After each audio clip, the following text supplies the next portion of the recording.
Bonjour à tous. Donc bienvenue à ce webinaire. Donc il va durer toute la matinée. Il est prévu en deux parties. Une première partie plutôt sur le bien-être animal, le bien-être des volailles, et une deuxième partie plutôt santé et sécurité au travail, notamment autour de la désinfection. Donc avant de commencer, laisser la parole, peut-être un mot d'introduction à Emmanuel Zanqui et Laurent Catalan pour expliquer un petit peu le contexte d'organisation de ce webinaire.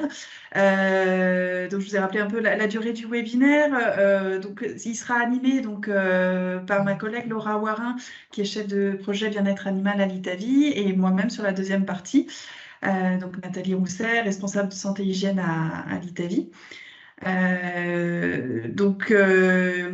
aura des moments tout au long de ce webinaire d'échange où on vous laissera la parole, on vous demandera même d'intervenir sur des Padlet, mettre vos idées un petit peu par écrit pardon, sur des Padlet afin de pouvoir plus échanger et puis se réserver des moments aussi de discussion par la suite.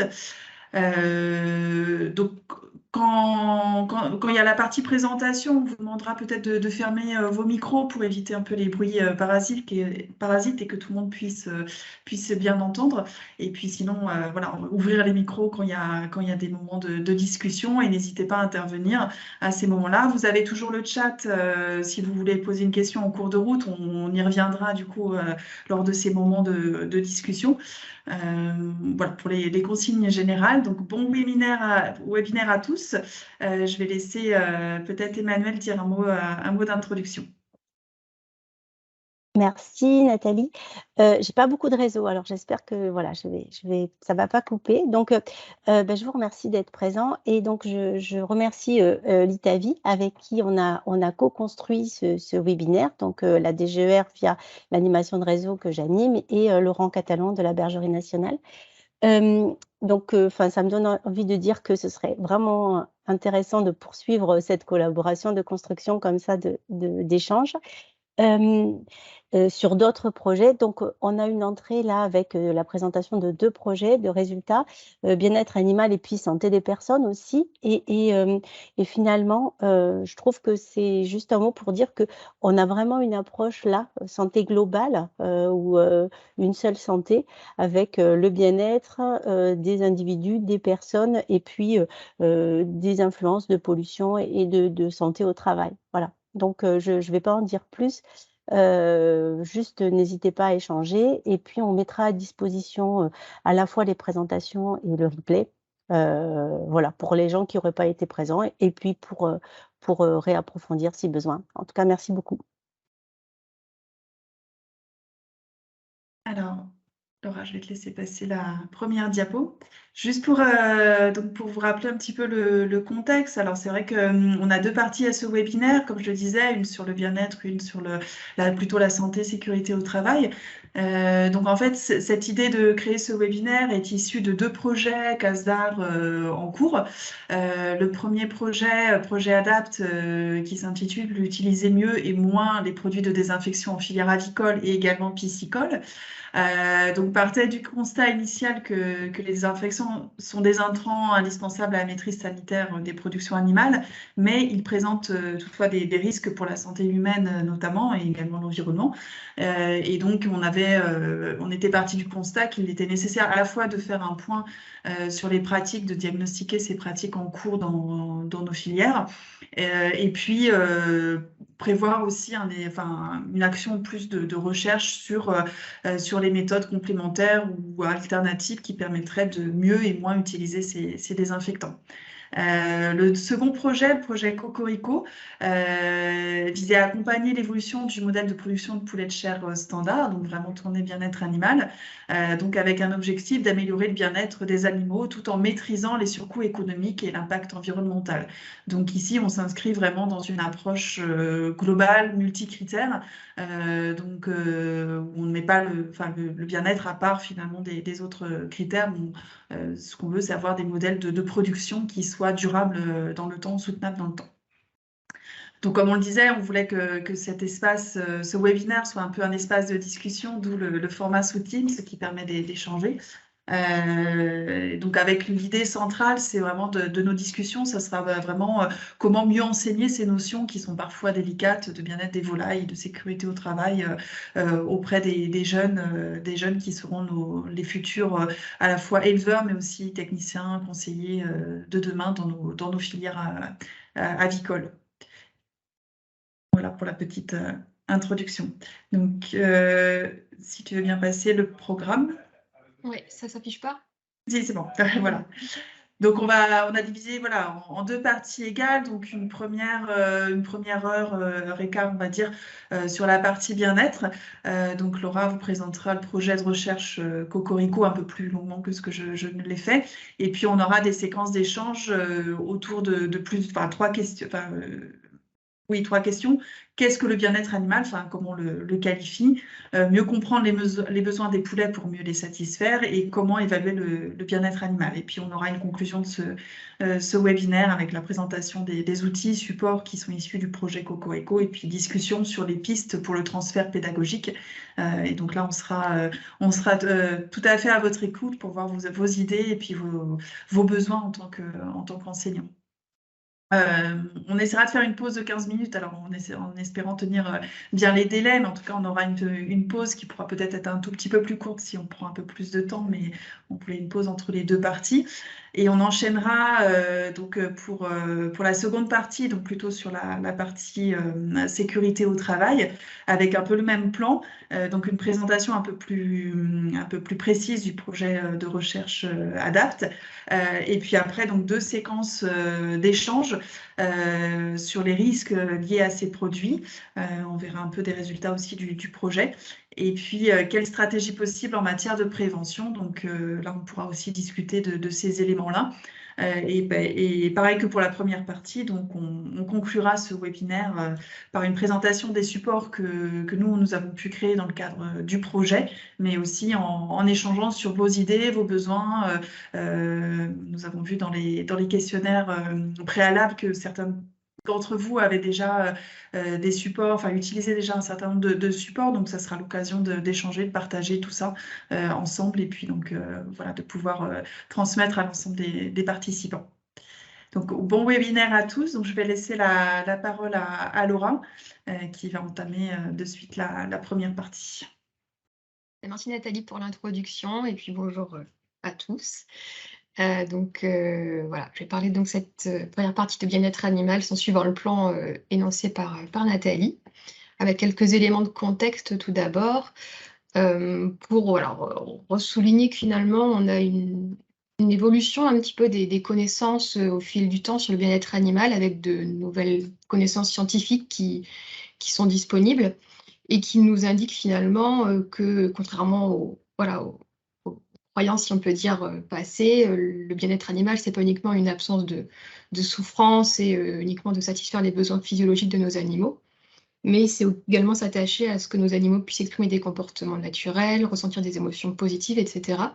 Et les questions qu'on peut se poser par rapport à ces nouveaux savoirs, ces nouvelles dimensions en fait autour du bien-être animal, c'est finalement comment on va les vulgariser et quelles implications pour les élevages actuels. Et donc voilà, pour réfléchir un petit peu à ces petites questions-là ensemble, donc comme le disait Nathalie, je vais me baser moi sur donc notamment sur le projet Cocorico et également en partie sur la dernière partie de cette étape sur le bien-être animal, sur une méthode d'évaluation du bien-être animal EBEN, que certains d'entre vous ont peut-être déjà entendu ou voilà, connaissent à minima. Donc en ce qui concerne le projet Cocorico, comme Nathalie l'a dit, donc l'objectif de ce travail, c'est d'accompagner l'évolution du modèle de production de poulet de chair standard, donc qui soit durable, qui améliore les conditions de vie des animaux, mais tout en maîtrisant donc les surcoûts économiques et l'impact environnemental. On a une entrée bien-être animal, mais évidemment, comme le soulignait Nathalie, on a une approche plus globale, multicritère, où on ne veut pas non plus mettre en place des solutions pour le bien-être animal sans en évaluer les conséquences pour les éleveurs d'un point de vue économique, qualité du travail, etc. Et concrètement, ce qu'on souhaite dans le cadre de ce projet, c'est de pouvoir guider les choix d'investissement des nouveaux éleveurs, quel type de bâtiment, par exemple, quel type d'équipement, guider les éleveurs actuels dans leur choix d'équipement aussi, et puis guider les filières dans leur choix stratégique, quelle souche, quelle densité, etc. et puis éclairer sur les démarches actuelles, puisqu'en lien avec le bien-être animal, on a pas mal d'engagements des distributeurs, de demandes d'ONG, on a un contexte global qui bouge beaucoup avec voilà, des demandes assez diverses, donc on essaie d'éclairer un petit peu sur tout ça. Donc je ne vais pas tout vous présenter, c'est trop lourd, mais c'est pour que vous ayez un peu la vision globale de ce qui est fait dans ce projet. Et donc, bah, pour commencer, finalement, concrètement, hein, qu'est-ce que le bien-être animal? Donc là, en fait, on vous propose, pour rentrer dans le vif du sujet, finalement, alors si vous êtes inscrits, il y avait un petit questionnaire. Donc l'idée, c'était de réfléchir un petit peu ensemble. Là, une première question, c'est de comment vous définissez finalement le bien-être animal bah, voilà, dans le cadre des enseignements. Donc, on a mis en place un système de Padlet. Donc, en fait, ça fonctionne un peu comme le Klaxtoon. Je ne sais pas si vous connaissez, mais l'idée, c'est de mettre des petits post-it. Donc, c'est pour que vous puissiez, en fait, écrire vos idées et comment vous définissez. Parce que, voilà, c'est avec des mots-clés. L'idée, c'est pas de donner une grande définition, hein. Et puis que je puisse un peu rebondir dessus et vous apporter les éléments, voilà, peut-être plus complets pour vous donner des billes aussi pour aborder cette définition de façon plus complète. Donc Nathalie, elle devrait mettre le lien dans le chat parce que je pense que vous ne pouvez pas cliquer directement. Et comme ça, une fois que vous Vraiment, avez... le lien est bien dans le chat. C'est bon? Eh bien, super, merci. Et donc, du coup, si ça marche bien pour tout le monde, normalement, si vous cliquez sur le lien, vous arrivez sur cet écran. Et donc, j'ai déjà en fait mis, moi, les idées qui étaient ressorties sur les questionnaires. Donc, voilà, certaines des idées que vous aviez pu mettre par écrit. Et donc, si vous avez des compléments, donc je vous dis des mots-clés, des notions, des choses comme ça qui vous viennent et voilà, qui vous semblent pertinentes pour définir le bien-être animal, vous appuyez sur le petit plus en bas à droite. Et puis, vous pouvez du coup écrire ce que vous souhaitez et ensuite vous appuyez sur le petit publier en haut à droite. Et puis, l'idée, c'est qu'on prenne un petit peu de recul sur tout ça. Donc, je vous laisse quelques minutes, voilà, juste que vous puissiez tous mettre quelques idées et puis qu'on en parle ensuite.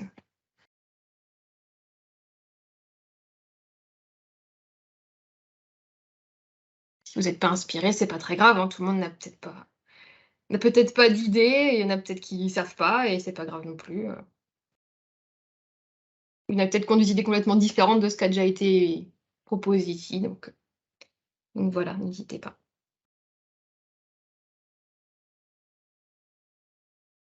Et si jamais il y a un souci de fonctionnement aussi pour certains, si vous n'arrivez pas à accéder, n'hésitez pas à nous dire. J'avais regroupé un petit peu, moi, les premières idées. Ok. Je me permets de bouger un petit peu les post-it.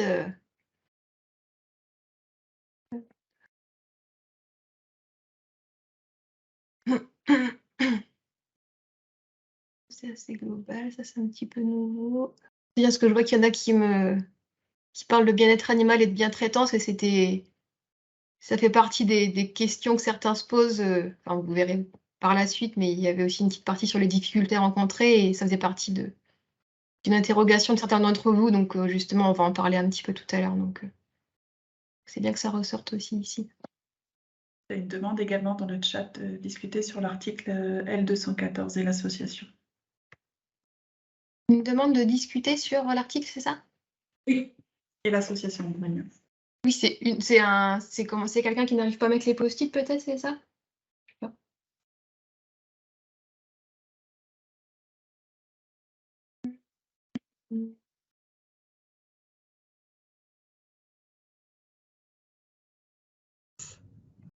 Est-ce que pendant l'exercice, on peut donner la parole à monsieur ou madame Bogon? Oui. Oui, peut-être pour mieux comprendre. Oui, bonjour, vous m'entendez? Oui. Oui, en fait, je disais que je discutais avec le bien-être animal avec les élèves sur l'article L214 et l'association qui va avec, parce que là, ça permet de bien introduire la notion de bien-être animal avec les élèves, parce qu'ils connaissent très bien l'association et son impact sur le monde de l'élevage. Ok, oui, c'est un moyen. Ok, bah, je vais l'ajouter dans les post-it du coup.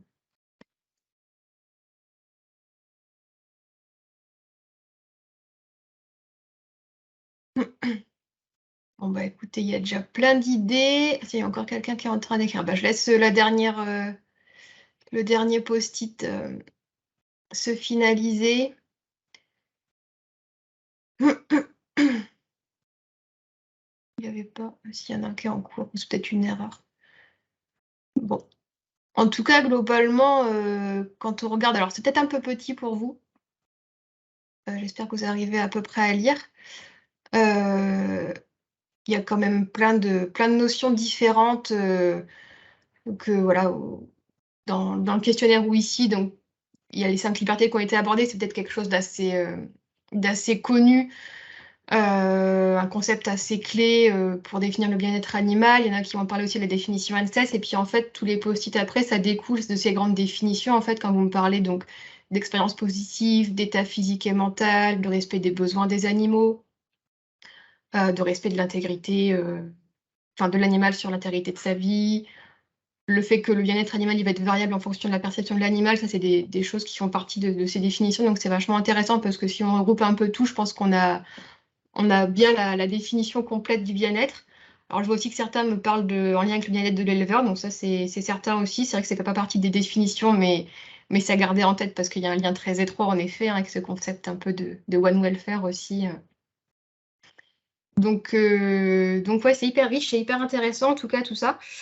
Et donc je vais vous faire part d'une petite synthèse pour rebondir sur tout ça et vous allez voir en fait que ce que vous avez listé là, voilà, c'est en accord finalement, sauf que là je vous fais une vision peut-être un peu plus complète justement dans la synthèse.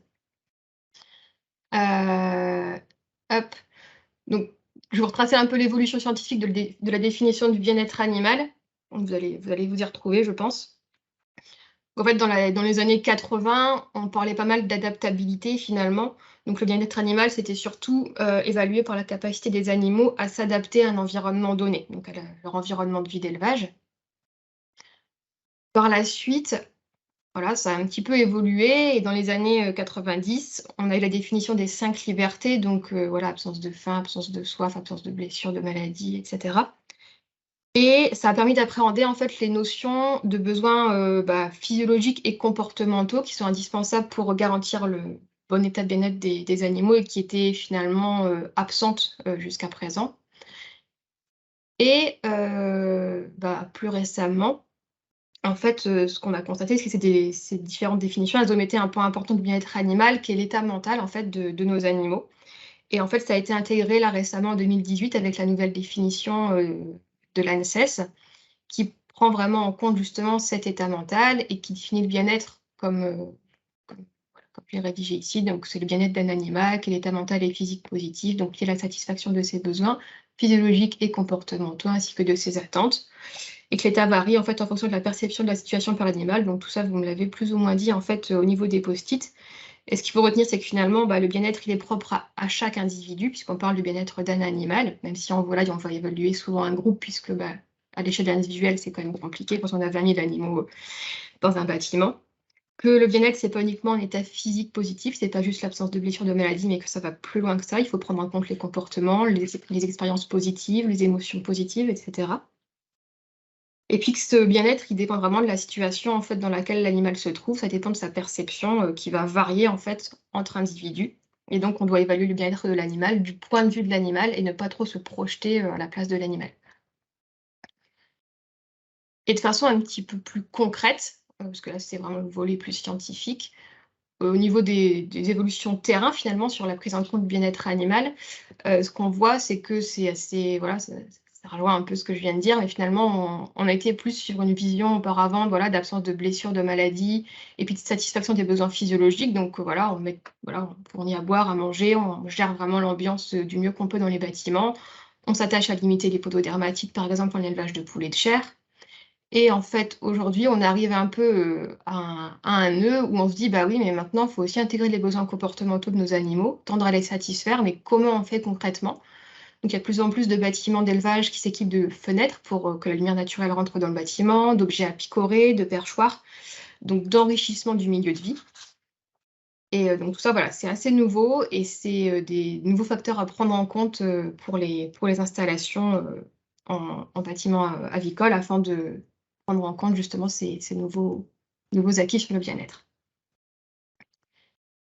Et donc, je vais vous solliciter par rapport à ce bien-être animal, puisque là, voilà, c'était comment on le définit, tout ça, mais pour mieux comprendre quelles difficultés vous rencontrez pour parler bien-être animal. Bon, est-ce que tout va bien? Est-ce que c'est super fluide? Ou est-ce que, voilà, il y a des termes qui vous posent problème? Est-ce qu'il y a des notions qui vous questionnent? Est-ce qu'il y a des difficultés quelconques? Et donc, vous avez accès au nouveau Padlet qui a été mis dans le lien de la discussion par Nathalie. Donc, on se laisse quelques minutes aussi pour mettre des post-it. J'ai déjà mis aussi quelques idées qui avaient été émises sur les questionnaires. Donc, c'est la partie haute du Padlet où vous avez les difficultés rencontrées. Donc, voilà, j'en ai déjà mis quelques-unes. Donc, si vous voulez compléter, n'hésitez pas. On ne pourra pas rebondir sur tout puisque le contenu du webinaire est déjà calé. Donc, je vous dirai un peu ce sur quoi on va se pencher.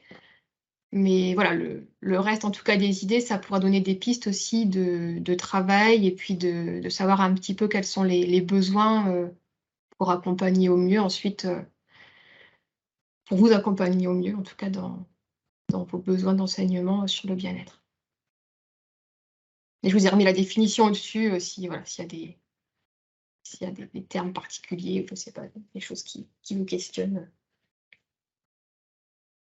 Encore une fois, voilà, pas de frustration, le timing est un petit peu restreint, donc voilà, on ne pourra pas tout aborder. Mais l'idée, c'est pas que ça soit dans un tiroir par la suite, mais que voilà, ça puisse nourrir de futurs échanges.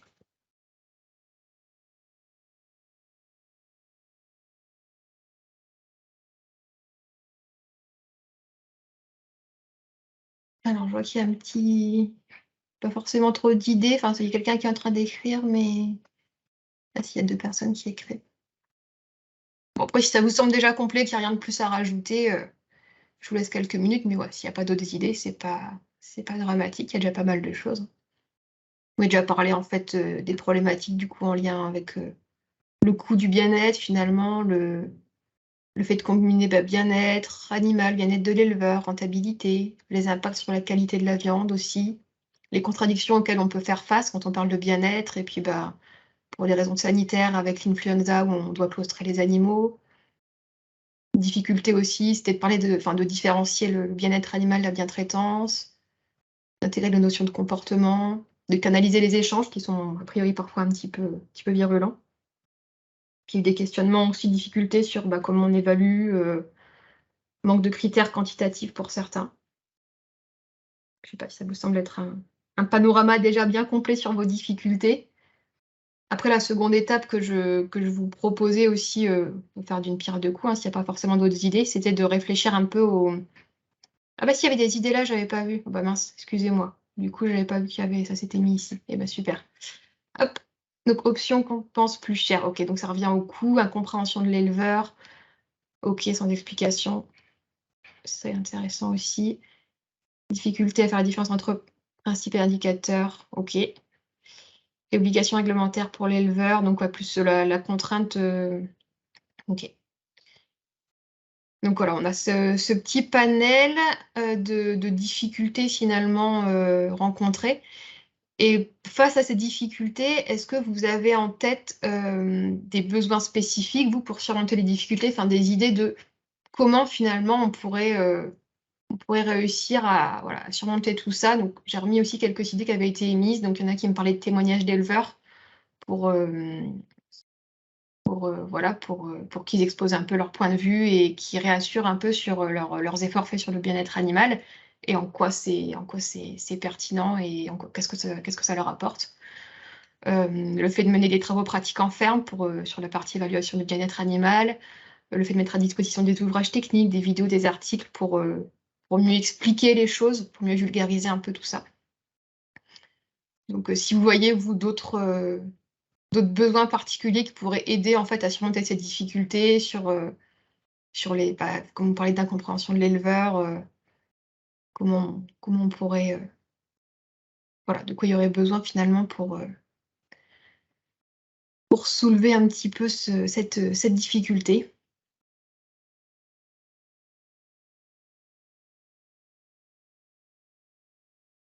Ou s'il n'y a rien de spécial à ajouter, je vais regarder.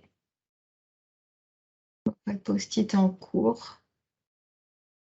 Et il y en a un en bas là, question explosive, je l'avais pas vu. Les consommateurs n'y connaissent rien. Donc ça, j'imagine que c'est quelque chose qui vient de la part des étudiants ou une remarque. Je suis pas sûre de bien comprendre. Je sais pas si la personne qui a écrit ce post-it, elle a envie de me préciser. Oui, pardon, c'est une remarque d'étudiant, oui. Ok, ouais, donc c'est toujours un peu dans le côté canaliser un peu les échanges et. Ok, ça marche.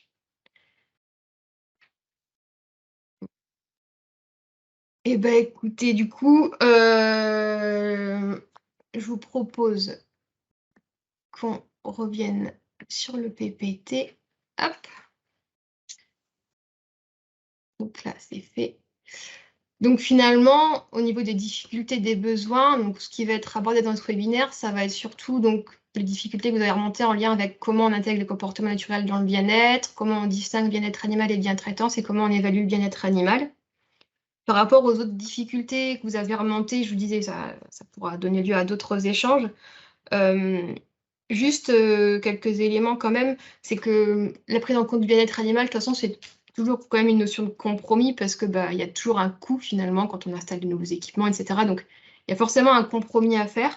Mais je pense que ce qui est important à dire aussi, c'est que ça peut être compensé, entre guillemets, hein, mais par aussi une plus grande satisfaction au travail. Il n'y a pas que non plus un aspect négatif de pénibilité ou de surcoût, mais il y a des éleveurs qui sont aussi fiers, qui sont satisfaits de voir les animaux qui utilisent plus certains enrichissements, etc.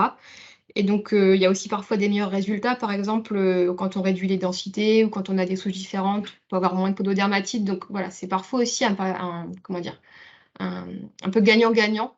Donc, il ne faut pas se dire que le bien-être animal, c'est complètement antinomique avec toutes les autres dimensions de la durabilité. Quand on parlait de contradiction aussi, ça avait été une idée émise. L'idée de la claustration en période d'influenza aviaire, par exemple, ça n'a pas vocation à durer dans le temps. C'est des choses qui sont assez cadrées. Et l'idée, c'est que pendant ce temps-là, on puisse aussi satisfaire au mieux les besoins de nos animaux dans les bâtiments. Et donc, qu'on trouve aussi des solutions pour satisfaire les besoins de nos animaux dans les bâtiments avec des perchoirs, etc. Donc, c'est pas non plus complètement antinomique de ce point de vue-là. Et puis, ça peut pousser aussi à réfléchir à des systèmes un peu intermédiaires avec peut-être des courettes, des préaux, etc. Donc, voilà, c'est aussi des éléments intéressants à prendre en compte, je pense. Et puis, par rapport aux désaccords et aux échanges un peu virulents que vous pouvez avoir avec les étudiants, c'est vrai que je suis peut-être pas la mieux placée parce que j'ai pas forcément ce côté enseignant au contact vraiment des étudiants, mais ça peut être aussi des ateliers thématiques ou des débats à mettre en place aussi avec les étudiants pour essayer de forcer aussi, entre guillemets, le dialogue, les positions et de les pousser un petit peu aussi à argumenter, parce que des fois, on voit qu'il y a des idées préconstruites où il n'y a pas forcément les arguments derrière pour expliquer. C'est aussi des fois, voilà, j'ai l'impression que ça sert à rien, j'ai l'impression que ceci, que cela. Et en fait, l'idée de creuser un peu, d'aller se renseigner et de pousser un petit peu au débat, ça peut permettre aussi de se rendre compte que notre idée était peut-être mauvaise et que, ok, finalement, peut-être que je pourrais faire ça, peut-être que je pourrais imaginer mettre en place cette solution ou une autre solution dans mes bâtiments plus tard parce que finalement, bon, c'est pas si contraignant que ce que j'avais en tête et ça peut apporter des choses positives pour mes animaux, pour moi. Donc voilà. Et donc voilà, tous ces éléments-là, on va les voir ensemble dans la suite du webinaire. Et juste aussi quelques ressources utiles que je voulais vous préciser. Donc vous aurez le PowerPoint qui vous sera envoyé, là vous ne pouvez pas cliquer sur les liens, mais il y a des liens du coup qui sont dessus et qui pourront vous permettre d'aller vers des ressources qui vous aideront, je pense aussi, si vous ne les connaissez pas déjà. Donc il y a le site de l'ITAVI, il y a le site de la chaire bien-être animal, vous avez plein de vidéos hyper pédagogiques sur le bien-être animal, la définition, l'évaluation, enfin c'est vraiment super bien fait. Vous avez des ouvrages aussi à votre disposition qui sont gratuits, notamment voilà, un mémento bien-être animal, des ouvrages de la chaire aussi bien-être animal sur la compréhension, l'évaluation, l'amélioration du bien-être. Donc vous verrez, c'est des ressources vachement intéressantes si vous avez besoin. Et puis je vous ai mis le lien vers plusieurs sites aussi de référence sur le bien-être animal, le Centre national de référence et puis le Centre européen également, où vous pourrez trouver également des ressources intéressantes. Donc n'hésitez pas à fouiner un petit peu sur ces sites et ou à revenir vers nous en cas de besoin de support spécifique, ou peut-être qu'on pourra vous aider, vous rediriger, vous aiguiller, quoi. Et donc, on vous laisse un petit temps de discussion éventuelle. Je ne sais pas s'il y a eu des questions sur le chat ou si déjà sur cette première partie, il y a des questions en termes de, voilà, de définition là, de ce qui a été présenté juste avant, ou un élément sur lequel vous souhaitez revenir. N'hésitez pas à prendre la parole ou à écrire dans le chat s'il y a quelque chose à discuter là. Du coup, il n'y a pas de questions, Nathalie, dans le chat. Non, pour l'instant, Non. pas de questions. Bon, après, il y aura d'autres sessions questions. Par rapport aux sources qui viennent d'être affichées, vous m'entendez? Oui. Il me semblait que le site du RMT Bien-être, il n'existait plus. Alors, c'est pas le site du RMT vers lequel je vous ai redirigé, mais vraiment vers un mémento bien-être de l'animal d'élevage. Et le site du RMT, en fait, c'est hébergé sur le site IDEL, mais c'est vrai qu'il n'y a pas forcément énormément d'informations. C'est cette ressource-là que je trouve intéressante, en tout cas, à partager. C'est un ouvrage. Ok, merci. Désormais, il n'y a plus de RMT bien-être animal à proprement parler, c'est le RMT One Welfare, donc c'est aussi sur le bien-être animal, mais de façon plus large, pour mieux appréhender justement l'interdépendance entre le bien-être de l'animal, de l'éleveur, et puis le contexte environnement, etc. tout autour. Mais il y a du coup toujours des travaux. Les travaux de ce RMT en cours, en tout cas, pourront peut-être aussi aider à alimenter la réflexion et à mieux comprendre l'interdépendance entre bien-être animal, bien-être de l'éleveur et à mieux intégrer aussi le bien-être de l'éleveur dans les réflexions où jusqu'à aujourd'hui c'est parfois un petit peu compliqué. C'est pas qu'on oublie l'éleveur, mais c'est qu'on n'a pas forcément toujours les outils aussi et la bonne façon d'appréhender. C'est pas si simple. Pour le bien-être animal, c'est déjà pas évident, mais bon, voilà, on a des grilles d'observation, etc., de comportement, tout ça. Pour les éleveurs, c'est des entretiens qu'on mène avec eux, mais c'est pas forcément toujours évident, voilà, d'avoir cette vision, cette dualité, la bien-être animal, bien-être éleveur, mais bon, en tout cas, on ne les oublie pas. C'est souvent un peu reproché. J'ai une autre question. Oui. Est-ce que du coup, dans la présentation de ce matin, il va y avoir une petite partie sur l'actualité par rapport au référent bien-être animal? Alors, c'est pas prévu. Après, si vous avez une question particulière par rapport à ça. Bah voilà, c'était savoir un petit peu quels sont justement les attendus pour obtenir ce label, quoi, référent bien-être. En volaille surtout, parce que j'avais fait la formation sur les ruminants, mais du coup, on ne savait pas trop comment ça allait se passer sur la volaille. Donc savoir si vous aviez plus d'informations. Oui, alors j'ai pas forcément toutes les dernières informations en termes de délai, mais je sais que c'est des formations du coup désormais obligatoires pour tous les. Il faut qu'il y ait un éleveur, enfin comment dire, un référent bien-être par élevage.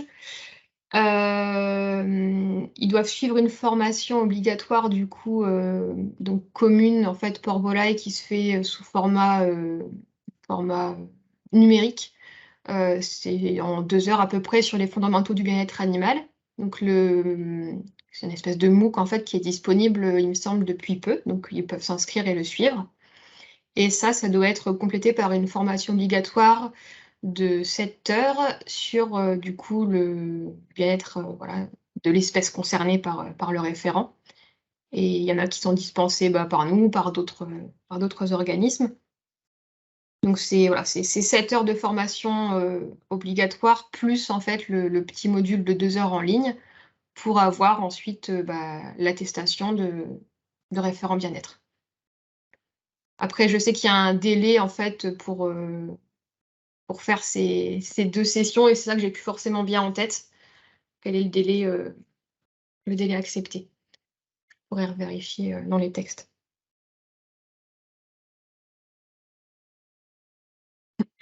Sachant qu'en élevage de volailles de chair, il y a une autre formation obligatoire réglementaire, c'est la formation CPI-EPC. Et les éleveurs qui ont déjà suivi cette formation ne sont pas, il me semble, obligés de suivre la formation référent bien-être animal parce qu'il y a quand même des redondances. Donc voilà. propose de continuer pour pas que j'empiète trop sur Laura, le... Ah oui, oui, j'ai juste un complément à apporter. Pour ouais. pour la partie pédagogie et la gestion des jeunes par rapport à leurs attentes ou leurs remarques qu'ils ont par rapport au bien-être animal. Donc la bergerie a fait en fait une vidéo sur comment en fait comment les jeunes réagissent par rapport aux réseaux sociaux. Donc en fait ça a été fait avec quelques enseignants de production animale et on a essayé de synthétiser tous ces aspects-là.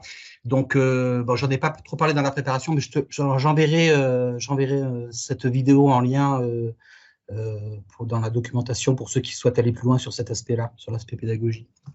Oui, on pourra l'ajouter complètement. Ok. Il y a juste une petite dernière question sur le chat. Sur les référents bien-être, y a-t-il des formations programmées? Alors, oui, alors... il y a pas mal de dates, il me semble, sur le catalogue Itavi. Il faudrait regarder. J'ai pas du tout les dates en tête parce que je les dispense pas. Mais il y a un catalogue Itavi. Et puis après, si jamais il y a si jamais il y a un besoin, on a nos référents formation. Bah, n'hésitez pas à me recontacter si c'est plus simple. Mais il y a des référents formation et voilà, qui recensent les demandes aussi. Et puis comme ça, on peut après organiser des sessions en fonction des localisations géographiques, etc. Mais du coup, on a 2 formateurs à l'Itavi, donc ça, il n'y a pas de souci. Ok. Du coup, je vous propose de passer à la partie suivante. Donc, après avoir vu finalement qu'est-ce que le bien-être, l'idée c'est de regarder un peu ensemble cette partie-là. Donc, c'est de mieux comprendre les besoins des animaux, enfin des poulets, parce que là c'est l'exemple du poulet, pour mieux les satisfaire. Donc, pourquoi finalement je parle de comportement? Pourquoi étudier les besoins comportementaux des animaux? On l'a déjà plus ou moins dit tout à l'heure, mais bon, on va le rappeler. C'est que satisfaire les besoins des animaux, du coup, c'est les besoins comportementaux, pardon, des animaux, c'est un prérequis pour atteindre un bon niveau de bien-être animal. Et sur quoi je me base pour dire ça? Sur la définition de l'ANSES qu'on a vue tout à l'heure. Donc là, je vous ai remis la première partie de la définition, qui acte clairement que finalement, la prise en compte des besoins comportementaux, elle fait partie intégrante du bien-être animal. Et puis là, il y a la deuxième partie en fait de la définition, si vous vous souvenez, elle est en 2 petites phrases. Et qui acte finalement que pour évaluer la perception de la situation par l'animal, l'étude de son comportement est indispensable, puisque l'animal ne parle pas. Donc, pour savoir comment il se sent et comment il perçoit une situation donnée, on est obligé d'observer comment il se comporte, sinon on passe à côté de quelque chose, et du coup, pour évaluer son bien-être animal, c'est compliqué. Et je vous ai remis en bas là une petite différence du coup entre bientraitance et bien-être. Donc la bientraitance, en fait, ça correspond globalement à ce qui est mis en œuvre pour satisfaire les besoins des animaux, du coup, mais sans connaître la perception réelle qu'a l'animal de son environnement. C'est une démarche un peu plus anthropocentrée, si on peut dire. Et quand on veut tendre vers un bon état de bien-être animal, par contre, ça va au-dessus de la bientraitance, puisque ça implique de bien connaître et de bien observer les animaux qu'on élève et de répondre à leurs besoins. Voilà, en se focalisant vraiment sur la connaissance de nos animaux, de quoi ils ont besoin et comment je fais pour répondre à ces besoins. Ce n'est pas juste du coup leur mettre à boire, à manger, s'assurer de l'ambiance du bâtiment et de leur intégrité physique. Encore une fois, ça va au-delà de tout ça.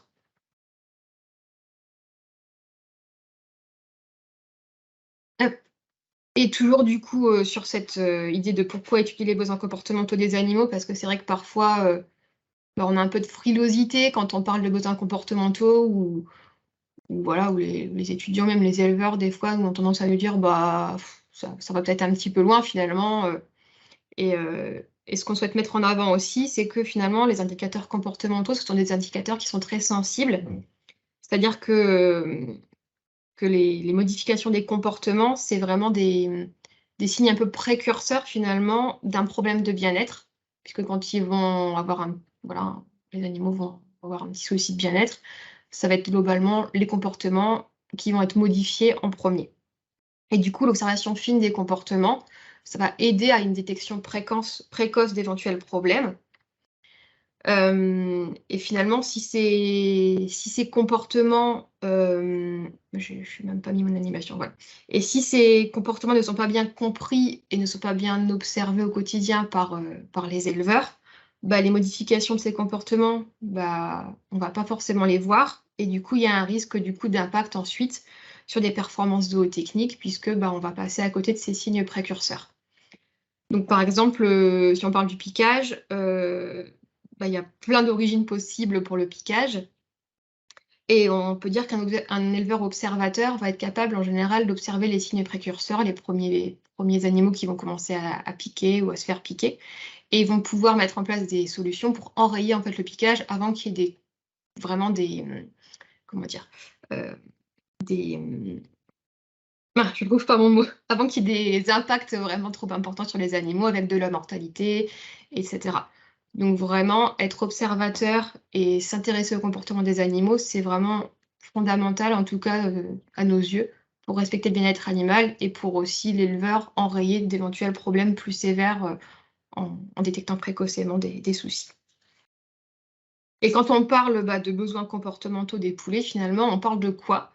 Donc, je voulais vous faire aussi réfléchir un petit peu là-dessus, sur, d'après vous, quels sont les besoins comportementaux des poulets. Donc, il y a un nouveau petit lien Padlet. L'idée, c'est qu'on se laisse quelques minutes. Voilà, j'ai 5 minutes, à voir si je me fais un tout petit peu moins parce que je vois que je dépasse un petit peu mon timing prévu. Mais l'idée, voilà, c'est que vous me listiez un peu les idées que vous avez des comportements exprimés par les animaux, enfin par les poulets, pas par les animaux en général, par les poulets, sinon ça va être compliqué, on va avoir beaucoup trop d'idées. Et qu'on voit un peu, voilà, si vous avez une vision à vous tous qui est relativement complète ou s'il y a des oublis.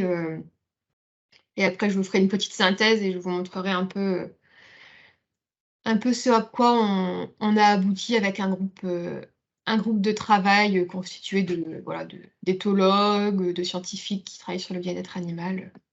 Alors, j'ai 2 fois bain de poussière, le perchage, le grattage, manger, boire. Et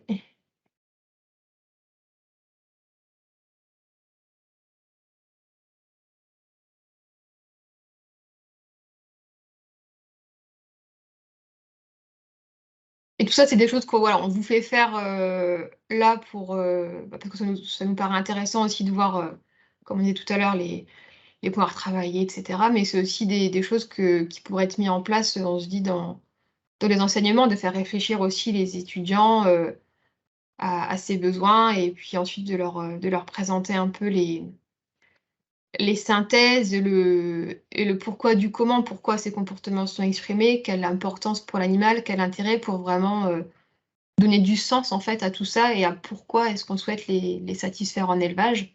Parce que c'est vrai que des fois, on demande aux éleveurs de mettre en place des équipements et ils ne comprennent pas toujours pourquoi. C'est ce qui a été souligné aussi tout à l'heure dans les difficultés. Et donc, de donner du sens à ces démarches pour plus de bien-être animal et à ce qui est demandé aux éleveurs aujourd'hui, ça nous semble important pour une meilleure adhésion finalement. Quand on comprend l'intérêt, en général, c'est plus simple. Donc là, les jeux, les interactions, courir. Il y a pas mal d'idées. Gratter, grimper, sortir dehors, se mettre au soleil et s'abriter. Bon, là, il y a plein d'idées en un. Hop.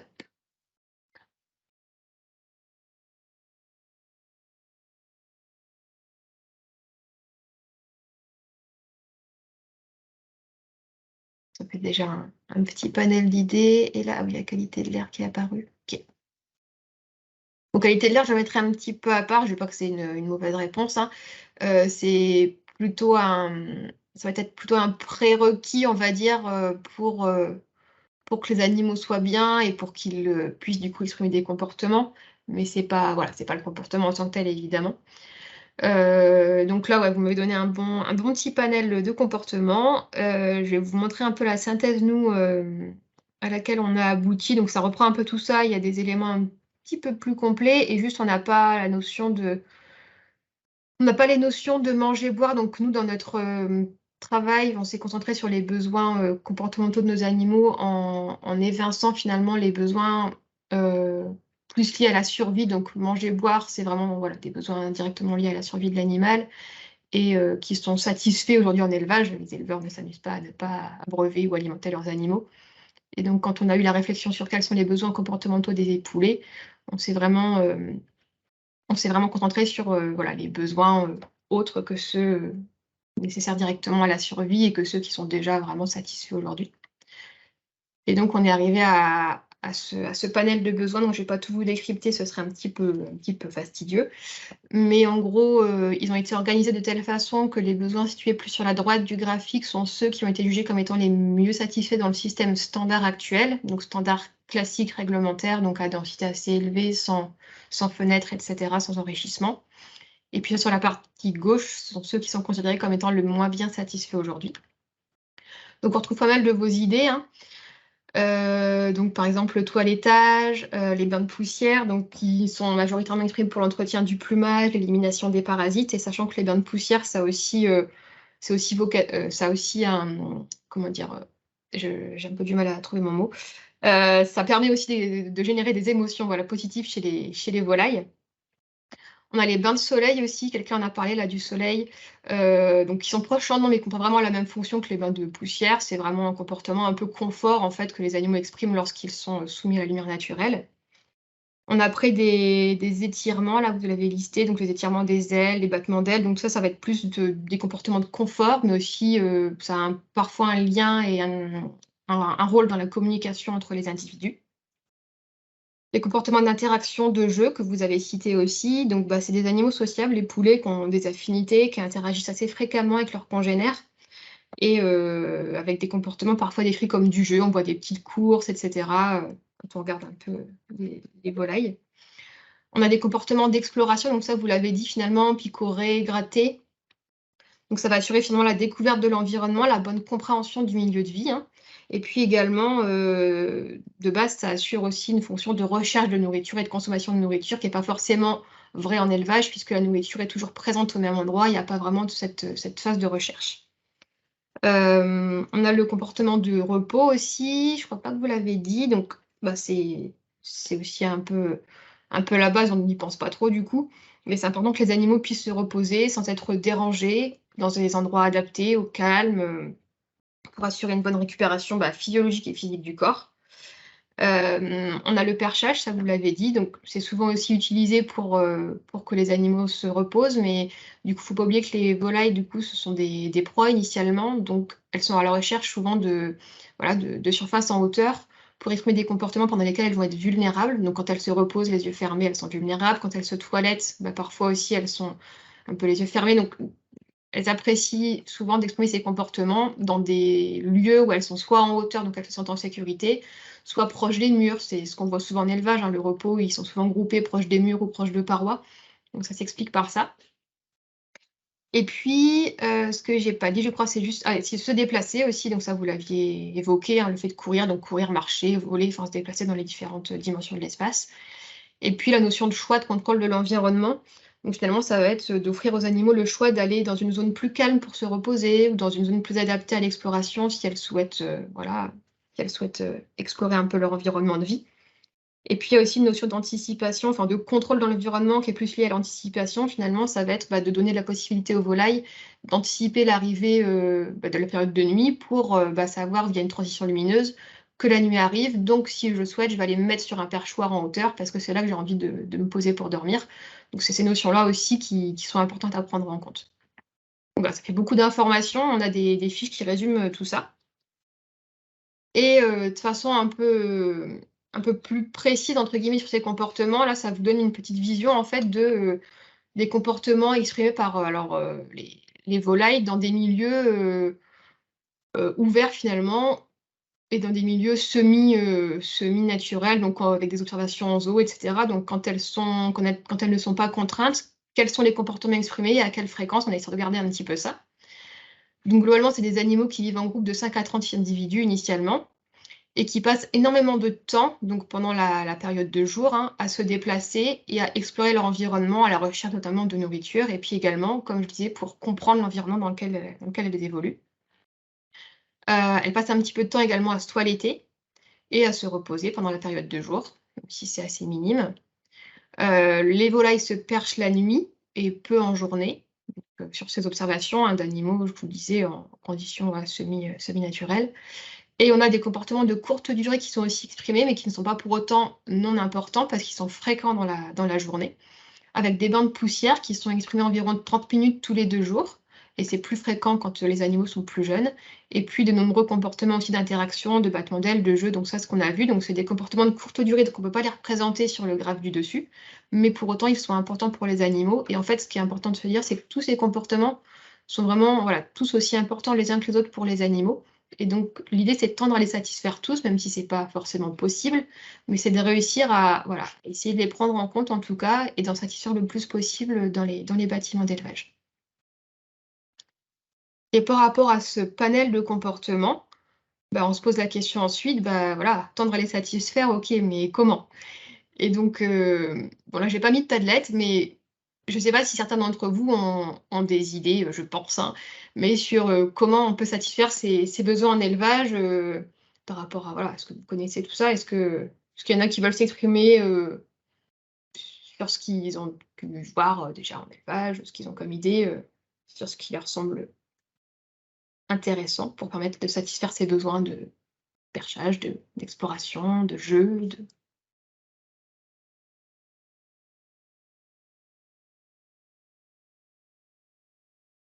pas forcément d'idées. On n'ose.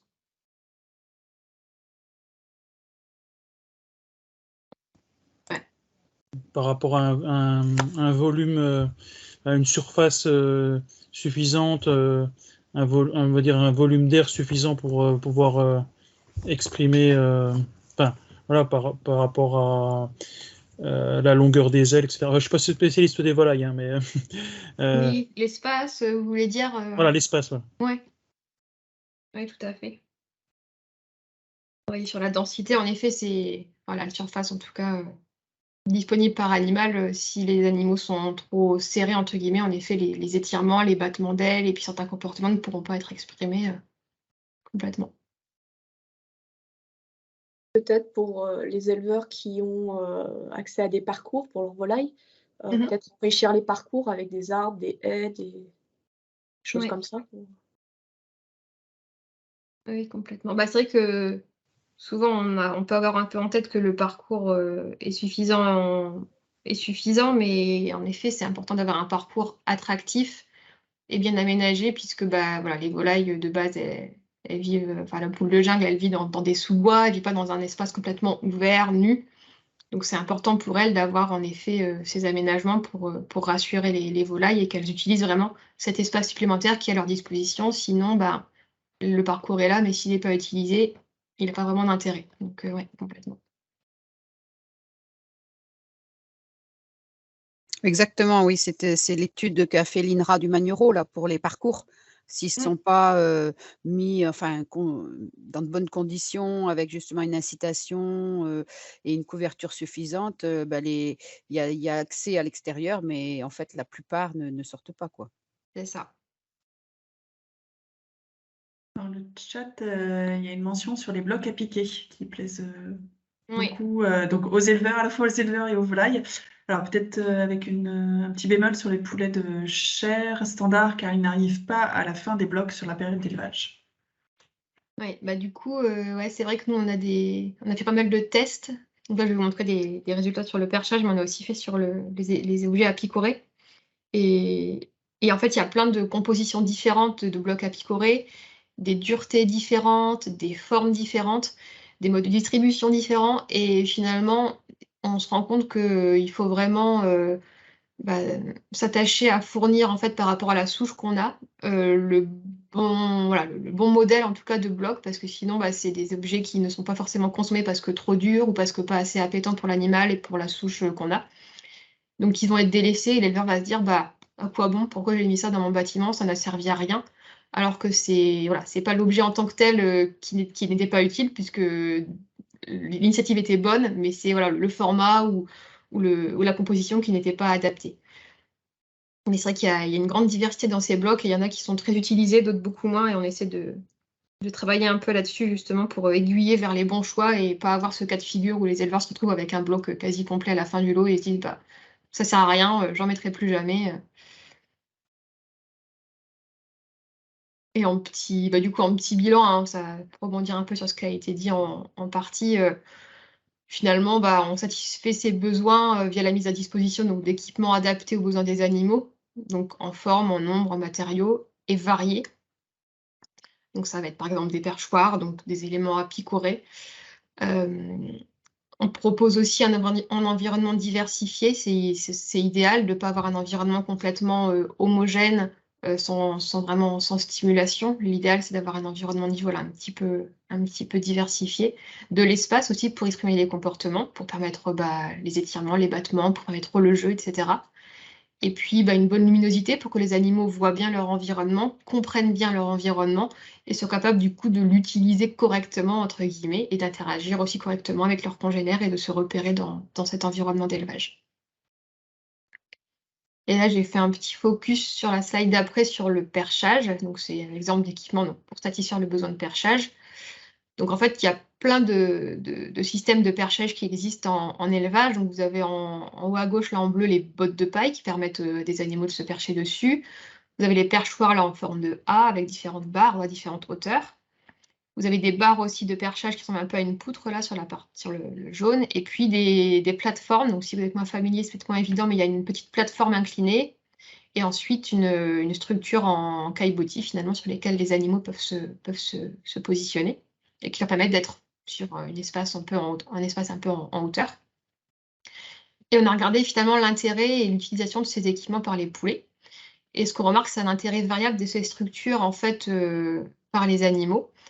On a une préférence pour des structures surélevées de type plateforme, donc ce qui est en vert, et aussi les ballots de paille. Donc sur les structures en fait qui sont assez larges et qui permettent davantage de stabilité. Donc ces suivis ont été faits sur des animaux à croissance rapide, des poulets à croissance rapide, donc le ROS 308 et le GA 987, relativement rapide.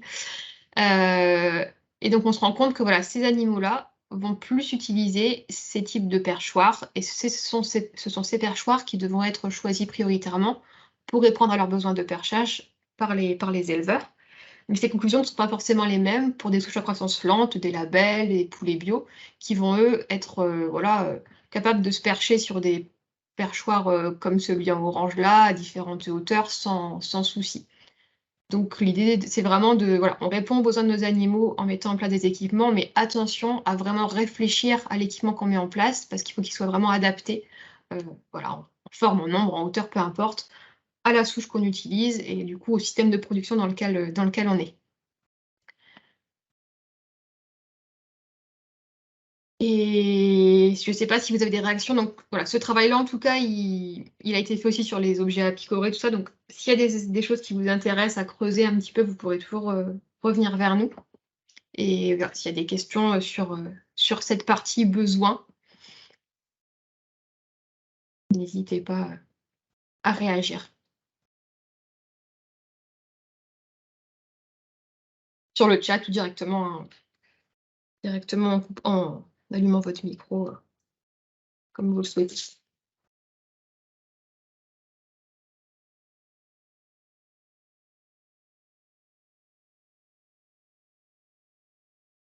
Non, pas vraiment de réaction. Des choses que vous verriez du coup peut-être discuter en tout cas avec vos élèves, ou ça vous semble adapté ou compliqué à aborder ou...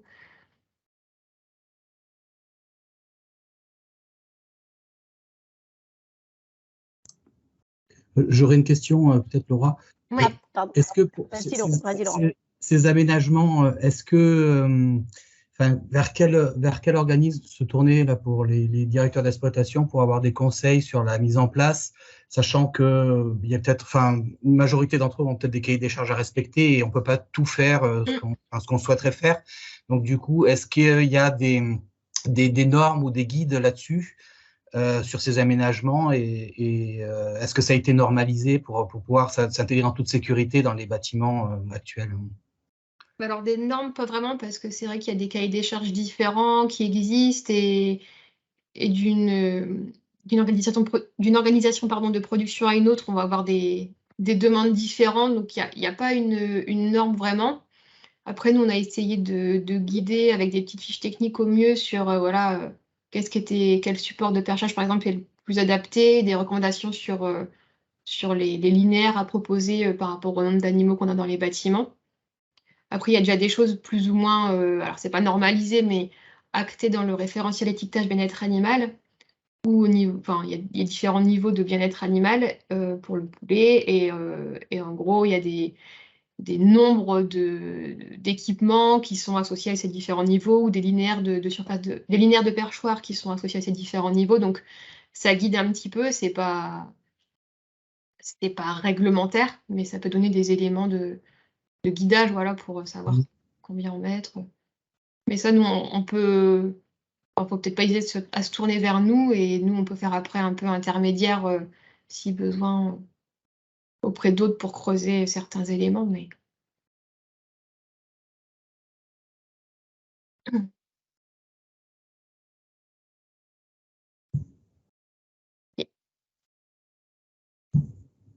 Mais du coup, on peut passer sur la dernière partie. Donc, c'est maintenant qu'on a vu qu'est-ce que le bien-être, et puis cette partie du coup de besoin qui a été beaucoup oubliée, on va dire, quand on parlait de bien-être jusqu'à présent. Et maintenant, comment on évalue ce bien-être finalement, en essayant au mieux de prendre en compte ces différentes dimensions, et pour avoir une vision comment dire, objective du niveau de bien-être de nos animaux. Je pense qu'il y a des expériences un peu différentes entre établissements sur ce sujet. Je voyais que voilà, il n'y avait pas forcément beaucoup de méthodes connues dans les questionnaires, où il n'y a pas grand-chose qui était remonté. Donc là, moi, je me questionnais un petit peu sur finalement, voilà, pourquoi évaluer le bien-être dans le lycée agricole, et quel intérêt pour les étudiants d'évaluer le bien-être animal. Donc j'avais listé quelques idées que vous pouvez compléter si vous voulez, hein, mais moi, je vois bien ça, en tout cas, de sensibiliser les étudiants aux questions à se poser, finalement, pour mettre en place une méthode d'évaluation d'un point de vue vraiment pédagogique, de sensibiliser aux indicateurs de bien-être aussi, de mettre en pratique, du coup, cette définition qui est théorique et qui n'est pas forcément simple à expliciter au premier abord, de bien sensibiliser à l'observation des animaux. Maintenant que j'ai les indicateurs, ok, je me pose, j'observe, et j'analyse un petit peu ce que je vois. Et de valoriser aussi ces nouvelles compétences, du coup, s'ils maîtrisent des méthodes d'évaluation, de valoriser ça aussi lors de leur stage en exploitation agricole. C'est un savoir qu'ils pourront mettre en pratique et qui pourra leur être utile. Ils pourront aussi s'assurer que les animaux du lycée sont dans un bon état de bien-être, tester des choses, voilà, l'efficacité de levier d'action.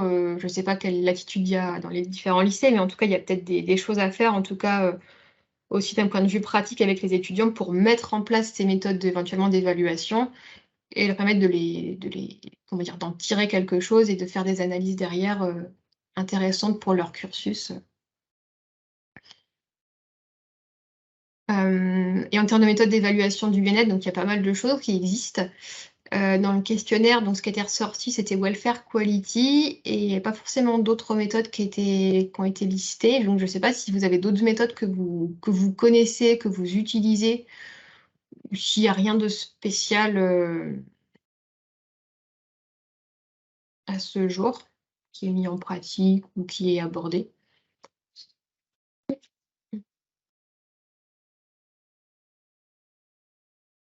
Sachant que Welfare Quality, c'est un peu la méthode finalement la première méthode d'évaluation du bien-être, qui est vraiment scientifique, mais qui a eu l'intérêt vraiment de cadrer un peu les choses, de donner un cadre d'évaluation, ce qui n'était pas forcément évident. Après, la méthode en tant que telle, voilà, c'est très long, très fastidieux. Ça prend à peu près une demi-journée, donc c'est pas forcément une méthode qui peut être appliquée en routine facilement. Il y a une approche comportementale qui n'est pas forcément aisée non plus à mettre en pratique, notamment quand on n'a pas forcément les formations adéquates, donc c'est pas forcément adapté. Et je vois dans le chat l'application Eben, plutôt bien faite, mais pas facilement applicable avec les jeunes.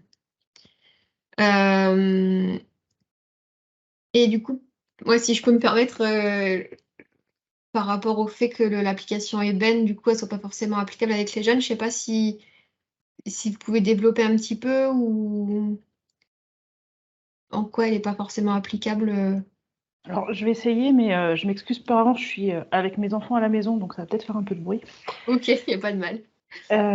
En fait, moi, je l'ai appliqué avec mon frère, hein, qui est aviculteur, et donc déjà, il faut un numéro d'élevage. Donc, nous, sur la structure à l'école, on n'a pas de numéro d'élevage, parce qu'on n'a pas de volailles à l'école, même si on forme des aviculteurs.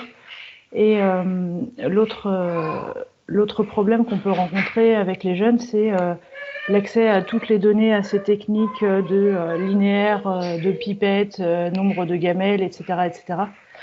Où, alors techniquement, ce serait faisable, hein, faut compter, mais sur un créneau de 2 heures de formation, c'est assez compliqué du coup à mettre en œuvre.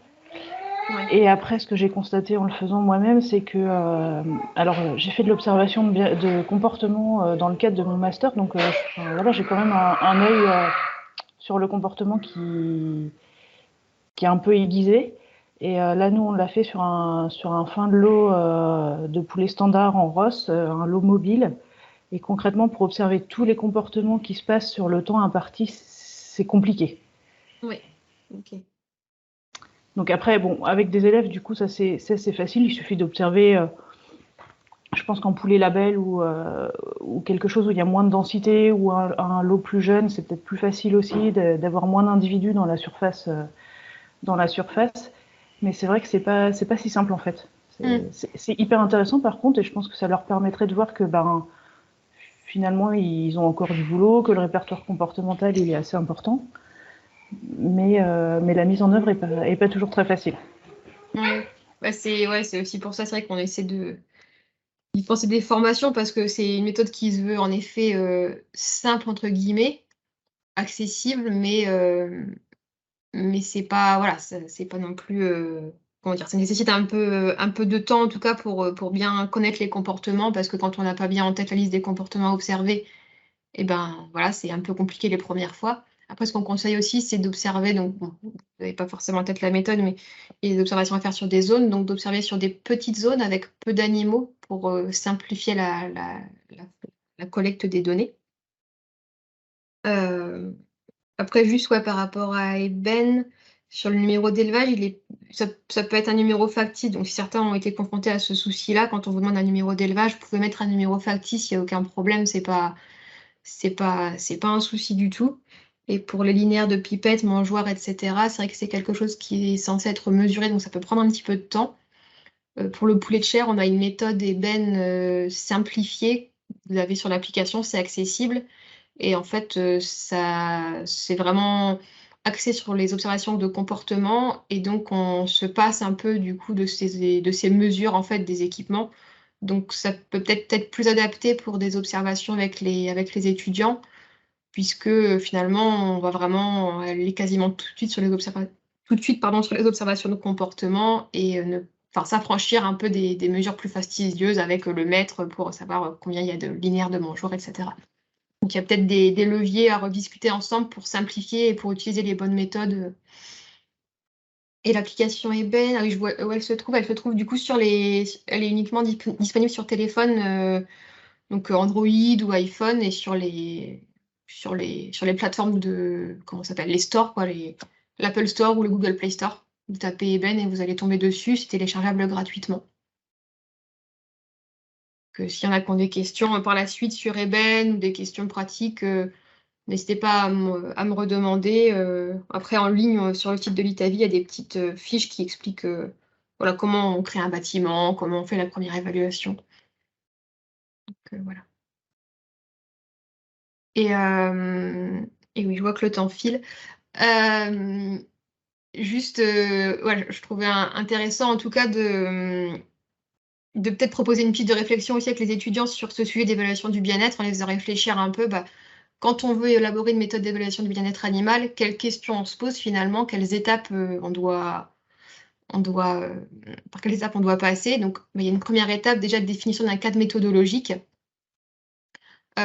Pourquoi pourquoi faire? Pourquoi est-ce qu'on veut faire une méthode d'évaluation?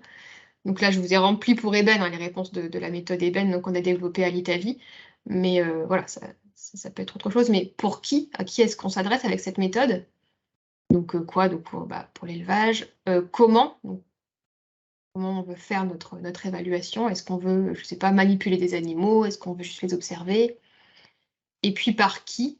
Du coup, voilà, qui va faire ces évaluations? Et puis, est-ce qu'il y a des contraintes particulières qui vont être imposées ou pas? Donc nous, au niveau de la filière, on avait des contraintes de durée et puis de simplicité de la méthode où les éleveurs et techniciens nous avaient demandé voilà, d'avoir quelque chose d'assez simple, utilisable en routine par les éleveurs, donc pas quelque chose qui prenne une journée entière. Voilà. Et puis une seconde étape, c'est de se dire, une fois qu'on a cadré un peu ça, quelle est notre grille d'évaluation? Donc nous, on s'est basé en fait sur la grille d'évaluation élaborée dans le cadre du Welfare Quality, donc qui a défini en fait 4 grands principes du bien-être qui découlent de la définition, donc la bonne alimentation, le bon environnement, la bonne santé et les comportements appropriés de l'espèce domestiquée. Ces 4 grands principes ont été définis du coup en critères, donc les critères permettent de préciser les principes, vous allez un petit peu plus loin.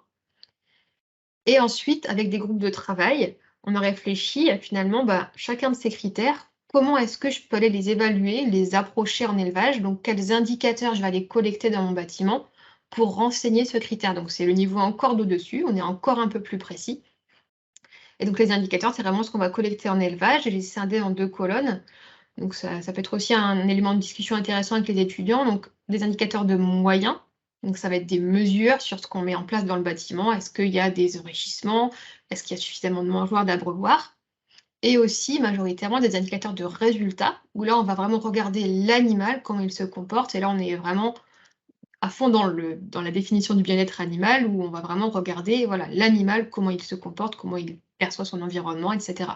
Et donc là, ça va être vraiment du coup des observations de comportement, donc d'exploration. Est-ce qu'on voit des animaux qui explorent leur environnement, des animaux qui se toilettent, des observations de l'état sanitaire, est-ce qu'il y a des animaux blessés, des animaux boiteux, etc. Donc on a un panel d'indicateurs à prendre en compte et à observer en élevage. Donc ça peut être aussi une idée de faire réfléchir les étudiants sur, une fois qu'on a cette définition, ces principes et ces critères, comment on va aller approcher ensuite concrètement en élevage aussi les critères, qu'est-ce qu'on va aller observer, comment, etc.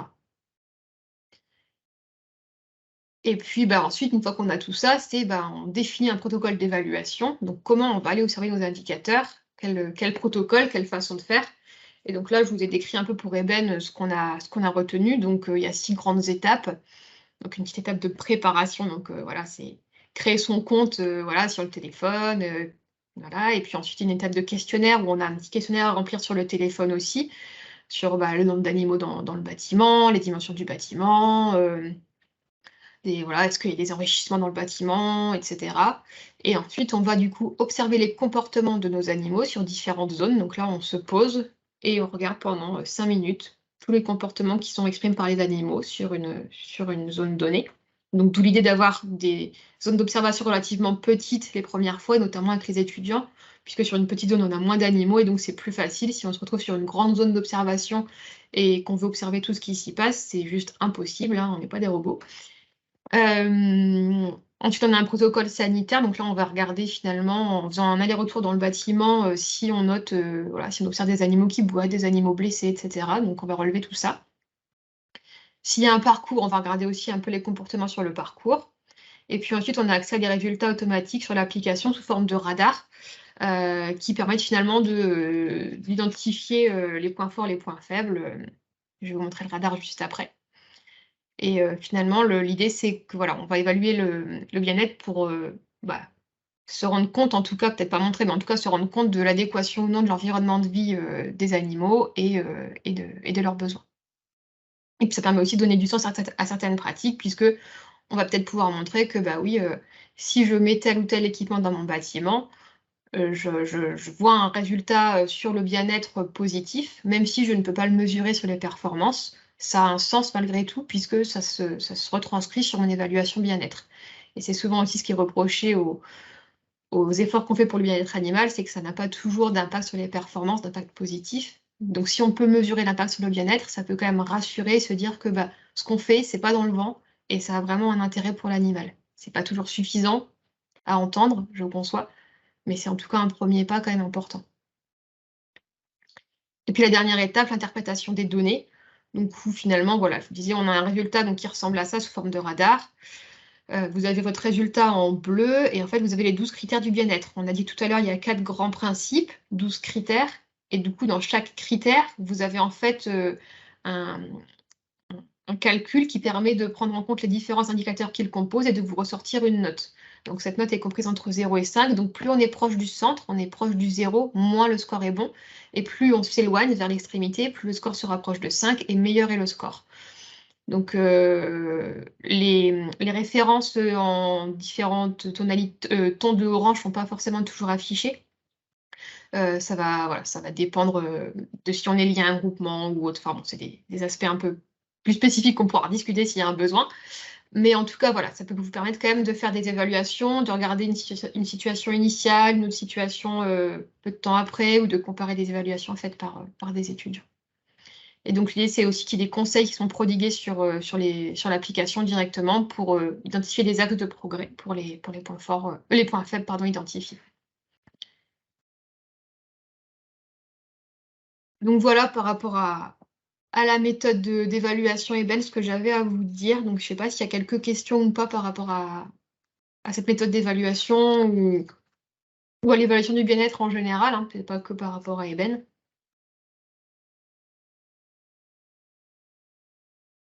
Ou si d'autres l'ont peut-être testé et ont des remarques.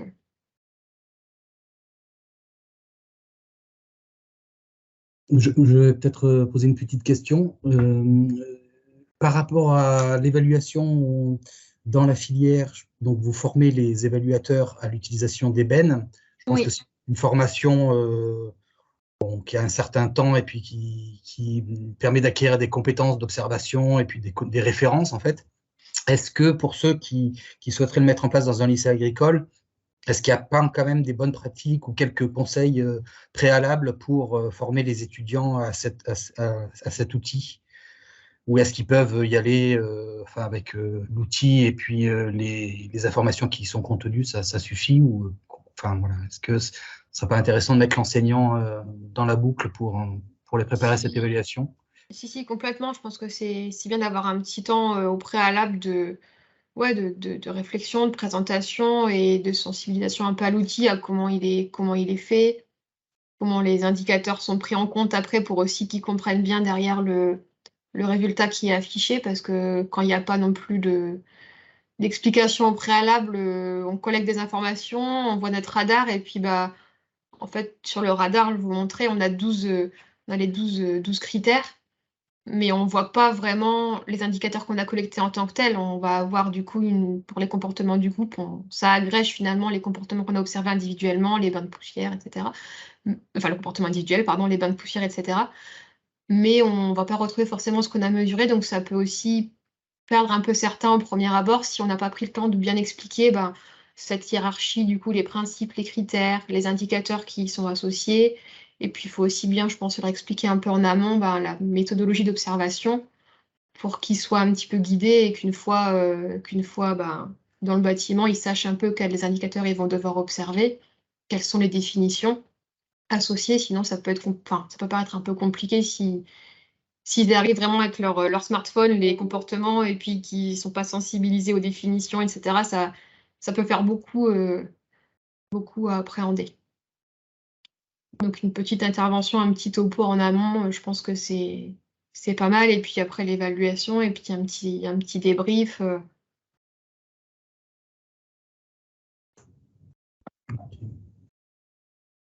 Sachant que c'est des choses qu'on peut co-construire ensemble aussi. Hein.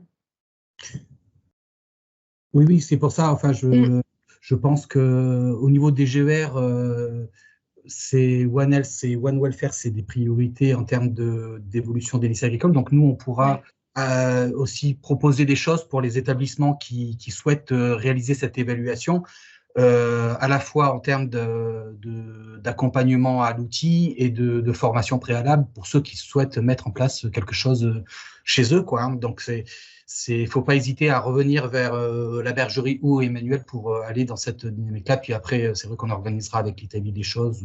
Voilà, on peut... Avec plaisir. Je vous ai juste remis en fait quelques supports aussi complémentaires par rapport à ce que j'ai mis sur une autre slide. Donc pareil, vous y aurez accès sur le PPT. Et puis je compléterai parce qu'il y a des documents qui ne sont pas encore en ligne, mais qui vont être mis en ligne là, sur le site de l'ITAVI. Donc voilà, c'est des liens sur le site du projet Cocorico où vous pourrez retrouver en fait des informations de communication, etc. sur ce projet, des fiches techniques sur les besoins des poulets. Donc ça vulgarise un peu ce que je vous ai montré juste avant, ça réexplique un peu le pourquoi ce comportement est important. Donc ça peut vous donner aussi des billes, des éléments pour en parler. Une fiche technique sur les perchoirs, donc comme je vous disais, quels sont les supports de perchage adaptés aux souches à croissance rapide. Quel linéaire on propose, tout ça. Donc ça peut guider un petit peu des choix d'équipement.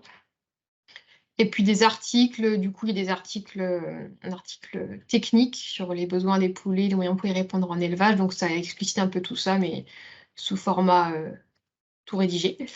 Et puis des articles scientifiques, si ça vous intéresse d'aller un petit peu plus loin encore sur voilà, les besoins des poulets, les aménagements pour les satisfaire, et puis des impacts.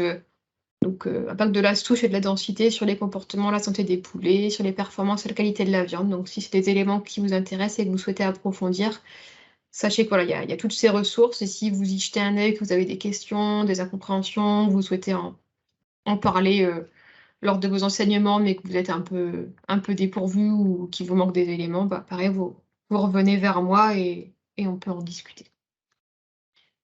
Donc, voilà. On peut rassembler aussi des retours des enseignants. Laura, si tu vois, les collègues peuvent venir directement vers toi ou bien, voilà, tu peux aussi canaliser ça et comme ça permet aussi de rediffuser tes réponses si besoin. Quoi. Oui, c'est peut-être mieux comme ça.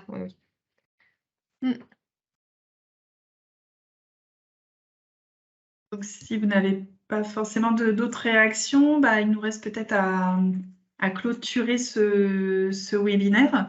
Donc déjà, vous remercier de votre présence tout au long de cette matinée, en espérant que voilà, les informations qu'on a pu vous donner, puis les échanges qu'on a eus vous auront été utiles et intéressants. Emmanuel, je te laisse peut-être le mot de la fin.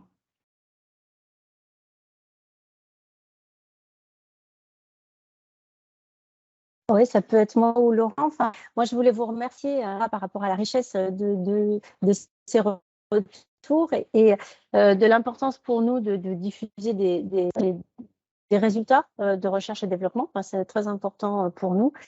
Et puis, on voit que ça ouvre sur des questions de formation, que ça pose des questions de comment aussi mieux accompagner les enseignants ou des directeurs d'exploitation. Donc, on va y rééchanger là-dessus. Et peut-être que Laurent veut prendre la parole par rapport à sur des aspects aussi et pour compléter ce que j'ai dit. Oui, en fait, pour compléter, c'est sur l'aspect bien-être animal, effectivement, comme je l'ai dit tout à l'heure, les établissements qui ont envie de sauter le pas et de faire des diagnostics ébènes ou des journées avec les jeunes sur le bien-être animal, mais aussi bien sûr sur le thème de la désinfection, mais le thème du bien-être animal est peut-être, je sais pas, c'est peut-être une idée que je vais, mais peut-être plus présent aujourd'hui dans les débats. Mais donc voilà, vous n'hésitez pas à revenir vers nous et on dégagera du temps et des moyens financiers aussi pour s'entourer de Nathalie ou de Laura qu'on avait aujourd'hui, voire d'autres spécialistes si besoin. Donc ça, c'était la première chose que je voulais vous dire. Et puis la deuxième chose que je voulais vous dire, c'est que la journée d'aujourd'hui, on l'a aussi inscrite au plan national de formation. Donc je vous ai mis dans le chat l'adresse mail de Martine pour l'obtention d'une attestation de formation. Si vous en avez besoin, vous n'hésitez pas à nous le demander. Et voilà, et un grand merci à Nathalie et Laura pour tout le travail effectué. Je pense que c'était très très riche et puis ça va nous permettre d'avancer sur ces thématiques et Oui, on n'a pas trop échangé sur la dernière partie de construction de documents en commun, mais enfin, je pense que les chantiers vont arriver et puis on va développer des formations et on est à l'écoute pour développer de nouveaux outils à venir sur ces thématiques. Voilà. Merci beaucoup. J'aimerais juste à préciser, donc on a prévu comme le disait Laura tout à l'heure, de vous envoyer donc le support en format PDF avec les liens du coup qu'on a mentionnés dans le support pour que vous puissiez retrouver toutes les informations. On a prévu également de mettre à disposition le replay. Alors j'ai cru voir dans les participants qu'il y avait un certain nombre de personnes qui s'étaient connectées sans s'être inscrits au préalable. C'est pas un souci du tout, mais si vous voulez recevoir par mail ce replay et enfin directement ce replay et puis ces supports, n'oubliez pas peut-être de me renvoyer votre adresse mail que je puisse vous joindre à la liste de diffusion. Donc sinon ils seront téléchargeables sur le site de l'ITAVI, mais voilà, si vous voulez être dans la liste de diffusion, n'hésitez pas, pour ceux qui ne s'étaient pas inscrits, à me renvoyer votre adresse. Merci à tous. Et puis voilà, Emmanuel et Laurent assureront également la diffusion. Donc merci à tous et puis bon appétit pour aujourd'hui et à bientôt. Merci, au revoir. Au revoir.